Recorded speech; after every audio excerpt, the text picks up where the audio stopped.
Redmi Note series tuh istilah KT ya kan, itu mirip sama VivoBook di line up laptopnya Asus. Statusnya tuh bisa dibilang sebagai line up mid-range bre. Tapi buat pricing itu udah mepetin line up flagship. Kayak Redmi Note 14 Pro Plus ini, yang varian tertingginya itu dibanderol 6 juta kembali 1000. Sedangkan di video shorts yang kita upload kemarin, itu banyak yang bilang mending Xiaomi 14T. Padahal Xiaomi 14T itu punya harga yang selisih berapa ratus ribu aja gitu loh. Tapi kita fokus dulu dah ya kan, nge-review si Redmi Note 14 Pro Plus-nya. Nah kalau rame nih, kita coba bandingin sama Xiaomi 14T. Makanya subscribe dulu gitu. Buru-buru ikan lele, let's go kita bahas le.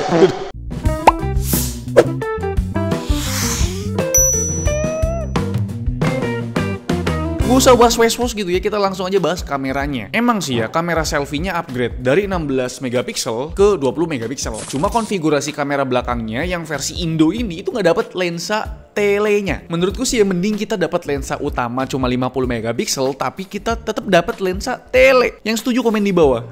Daripada lensa utama 200 megapiksel tapi malah dapat makro gitu. Cuma nih sisi positifnya lensa 200 megapiksel ini kalau lu jepret foto dan ada yang mau di crop itu hasilnya tetap detail. Ya emang sih file fotonya jadi lebih gede. Tapi ini mungkin berguna untuk beberapa skenario. Contohnya di foto ini nih. Kayak pelang nama ini jaraknya kan jauh. Karena pakai lensa 200 megapiksel detailnya masih dapat walau di zoom. Ya kira-kira kayak gitulah skenarionya. Nah buat hasil foto yang lain sih belum bisa ngomong banyak ya. Karena memang kita nggak review Redmi Note 13 Pro Plus yang tahun lalu gitu loh. Tapi kalau dilihat kualitasnya sih punya dynamic range yang luas. Terus white balance-nya juga akurat ya. Dan tone warnanya tuh berasa natural. Buat foto portrait pun cuma bisa ngandelin lensa utama aja. Karena kan nggak ada lensa tele tuh. Terus sekarang tuh ada fitur live photo gitu ya. Kayak fitur iPhone lah. Sekarang arahnya tuh udah pada ke sono pak. Nah buat kemampuan videonya ternyata masih belum ada improve ya dari generasi ke-13 kemarin. Main kameranya mentok di 4K 30 fps atau 1080p 60 fps. Terus ultrawide-nya cuma bisa di 1080p 30 fps. Dan buat kamera depan mentok di 1080p 60 fps. Dan ini dia untuk perekaman di kamera selfie-nya. Di resolusi tertingginya mentok di Full HD 60 fps. Dia masih belum bisa di 4K 30 fps bre. Ini kondisinya jam 1 siang harusnya terik banget ya. Kalau kita cek dynamic range-nya gimana nih? Dia kadang kelihatan sih, tadi kita tes agak kelihatan, cuma nih masih putih nih. Warna muka aku langsung buluk banget kayak oren-oren gitu ya. Tuh, kalau angle-nya pas, dia tuh warna langitnya masih kelihatan gitu loh. Sayangnya masih belum bisa 4K 30 fps ya, masih Full HD 60 fps. Dan untuk kestabilannya aku suka banget pak. Tuh, gak ndut-ndutan lah, masih enak. Dipakai buat vlog gitu ya. Kalau dipakai buat lari, kita cek ya. Masih ada getaran-getaran cinta ya. Ini gimana menurut kalian? Coba komen di bawah. Dan ini dia untuk kualitas perekaman di kamera belakangnya di resolusi tertingginya. Bisa 4K 30 fps. Ini sambil jalan kaki handheld satu tangan ya. Dan untuk dynamic range-nya warna langitnya masih bagus. Terus daun-daunnya juga masih oke. Tapi memang menurutku saturasinya over sih ini sih. Warnanya tuh kayak kelihatan lebih hijau dibandingkan yang aku lihat gitu. Dan untuk stabilitasinya karena udah ada OIS ya, jadi harusnya sih aman sih. Nggak yang gempa-gempa banget. Dan kalau kalian pengen lebih stabil, kalian tinggal aktifin aja fitur steady video. Ini handheld satu tangan sambil jalan kaki di resolusi Full HD 60 fps. Tapi kalau kalian geser begini ya, itu ada rasa-rasa kayak geter gitu loh pak. Ya kan, mungkin karena memang efek stabilisasi videonya itu loh. Ini sambil jalan kaki masih aman, pas geser itu tuh kayak patah gitu. Dan kita coba buat lari nih. Ini sambil lari, stabilisasinya masih aman banget ya. Tapi kadang ada kalanya dia tuh patah gitu loh. Kenapa ya? Oke, sekarang kita ke pembahasan desainnya ya kan. Rasanya value paling menarik dari HP ini emang dari sisi desainnya bre. Paling berasa jelas desain bump kameranya yang berhasil show off dengan sempurna gitu.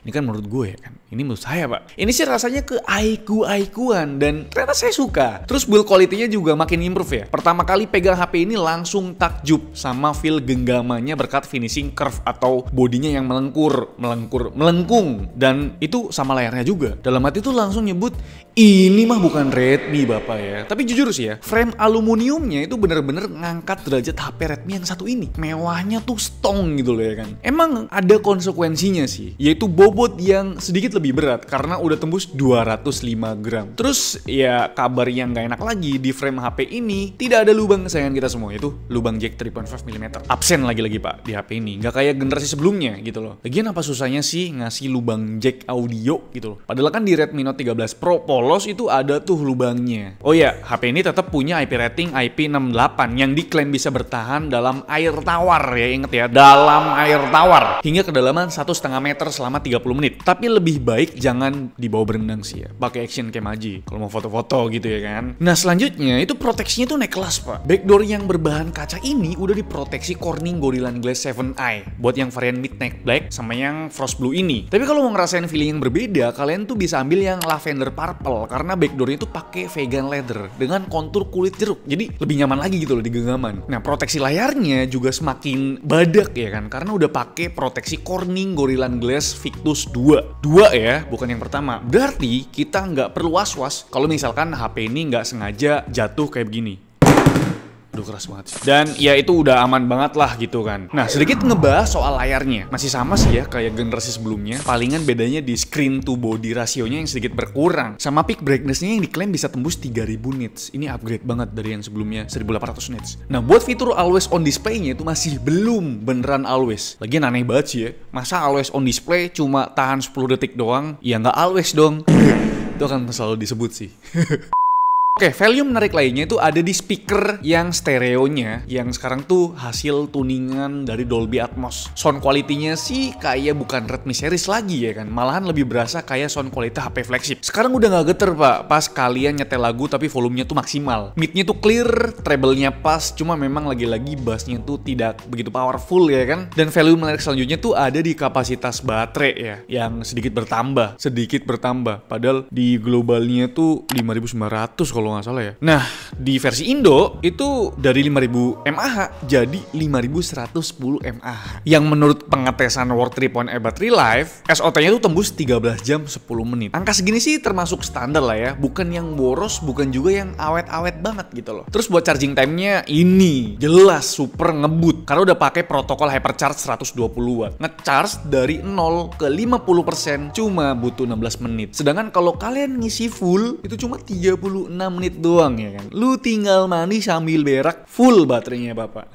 Value menarik selanjutnya itu tentu dari spesifikasi, terutama SoC-nya yang dipakai tuh jelas ini menarik banget pak buat fanboy Snapdragon. Akhirnya Redmi Note Pro Plus series kembali lagi pakai SoC Snapdragon setelah terakhir tuh pakai Snapdragon di Redmi Note 10 Pro Max, belum yang Pro Plus tuh namanya ya kan. Dan HP ini pakai Snapdragon 7S Gen 3. Kalau berdasarkan tes Antutu 10, skor 7S Gen 3 ini sekitar 750 ribuan poin. Unggul sekitar 76 ribuan poin atau sekitar 11%-an dari adiknya yaitu Redmi Note 14 Pro yang pakai Dimensity 7300 Ultra. Kalau di Geekbench 6, single core SoC ini improve 12% dan multi-core-nya improve 11% dari Redmi Note 14 Pro yang pakai Dimensity 7300 Ultra. Terus buat stability CPU-nya gimana nih? Kita coba running CPU throttling test selama 45 menit. Hasilnya masih dapat ijo-ijo di 83%. Ya mirip lah sama adiknya. Improvement segini gimana nih? Kalian puas nggak? Atau mau dibandingin sekalian sama Xiaomi 14T? Subscribe dong biar bisa dibikinin komparasinya. Tadi itu dia ya bre ya, CPU-nya. Gimana performa GPU-nya? Kalau berdasarkan Geekbench 6, performa Adreno 710 di sini cukup ugal-ugalan. Selisihnya tuh bisa 25%-an. Kalau dibandingin sama GPU Mali G615 di Dimensity 7300 Ultra. Stabilitas GPU-nya juga jauh lebih oke ketimbang stabilitas CPU-nya tadi. Di pengujian Wildlife Extreme Stress Test, angkanya tuh tembus di 94% bre. Sebelum kita lanjut ke gaming testnya, kita mau bahas sedikit ya soal memorinya. RAM-nya itu ada yang 8GB sama 12GB dan pakai tipe memori LPDDR4X. Sedangkan storage-nya tuh ada dua kapasitas ya kan, 256GB sama 512GB. Yang sayangnya malah downgrade di bagian interface-nya ya. Padahal di Redmi Note 13 Pro series tuh udah pakai UFS 3.1, tapi di generasi sekarang malah turun ke UFS 2.2. Yang kalau berdasarkan tabel berikut, lumayan banget loh selisih speed rate dan rate-nya. Di pengujian kita pakai CPDT, speed rate-nya sih lebih tinggi ya dari standarnya di 150 Mbps. fps, tapi buat speed rate-nya ya masih di bawah standar 850 Mbps. Mungkin bakal berasa banget pas penggunaan editing video sih bre. Dan sampailah di gaming testnya. Kita mulai dari game Mobile Legends dengan preset rata kanan, itu rata-rata FPS-nya di 111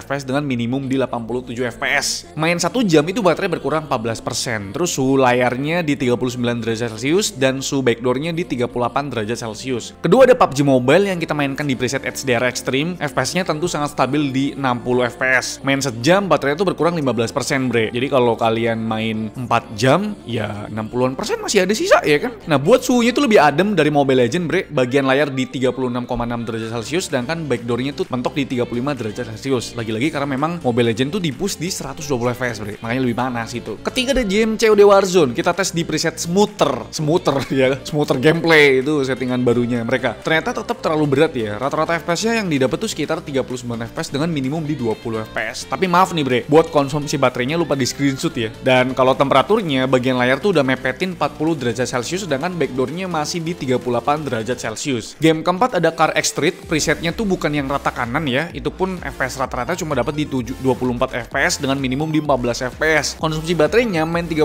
menit berkurang 11%. Suhu di game ini rata-rata di sekitaran 39 derajat Celcius di sisi layar dan 38 derajat Celcius di bagian belakang. Lagi-lagi memang ini game agak aneh sih. Jadi ya aneh aja sih. Game kelima ada Genshin Impact yang kita tes di preset medium. Hasilnya dapat rata-rata di 40 FPS. Main selama 30 menit baterai berkurang 10% aja. Buat suhu area layar udah tembus 40 derajat Celcius sedangkan area backdoor-nya masih di 39 derajat Celcius. Dan game terakhir ada Weathering Wave. Presetnya tuh medium to high. Performanya ya 11-12 sama Genshin Impact lah ya. Cuma minimumnya agak aneh ya kan di 26 FPS. Dan konsumsi baterainya tuh lebih boros. Sama-sama main 30 menit tapi baterai tuh berkurang 13% di game ini. Suhu di game ini juga jadi yang tertinggi karena di sisi layarnya tuh udah tembus 41 derajat dan di sisi backdoor-nya hotspot-nya menyentuh 40,6 derajat Celcius. Nah itu dia ya performa ya dari HP ini gitu ya kan. Dan berikut ya fitur-fitur yang mungkin kita skip. AR Blaster tuh masih ada bre di khasnya Xiaomi ya kan. Fingerprint juga under display tapi kalau tangan kalian becek atau kena air kadang bisa baca kadang enggak. NFC jelas ada tapi belum bisa duplikat kartu akses. Terus soal per AI-an duniawi di menu setting tuh udah ada menu AI service-nya tersendiri. Isinya tuh ada AI Notes, Circle to Search, sama AI Gallery yang udah jadi standar HP zaman sekarang. Kayak ada AI Sky buat ganti warna langit, ada AI Eraser ya kan, dan ini udah versi Pro ya. Ada AI Enhance buat ya memperbaiki ya kan detail dari foto, mungkin foto lama. Terus ada AI Expand buat memperluas rasio fotonya, dan ada AI lainnya lah. Kalau buat konektivitasnya WiFi di sini masih WiFi 6E, tapi Bluetooth-nya udah yang paling baru yaitu Bluetooth versi 5.4. Dan kira-kira itu dia ya review dari kami mengenai Redmi Note 14 Pro Plus 5G. Dan sekarang kita masuk ke kesimpulan. Redmi Note 14 Pro Plus 5G ini jadi serba salah masuk Indonesia bre. Di sisi lain harganya tuh turun dari versi sebelumnya, tapi di sisi lain juga itu ada Xiaomi 14T yang sering jadi bahan mendang-mending gitu ya kan. Tapi menurutku tetap ada peningkatan yang cukup signifikan dari mulai desain dan proteksi yang lebih diperhatikan, terus harganya juga udah turun. Dan tapi menurut kalian gimana? Apakah ini keputusan yang salah dari Xiaomi Indonesia buat masukin seri Pro Plus aja? Dan apakah versi Pro-nya jadi jauh lebih menarik dari versi Pro Plus-nya? Coba komen dah. Like video ini kalau kalian suka, dislike kalau kalian jelek banget, dan jangan lupa untuk tekan tombol subscribe yang warna putih karena bukan warna merah lagi.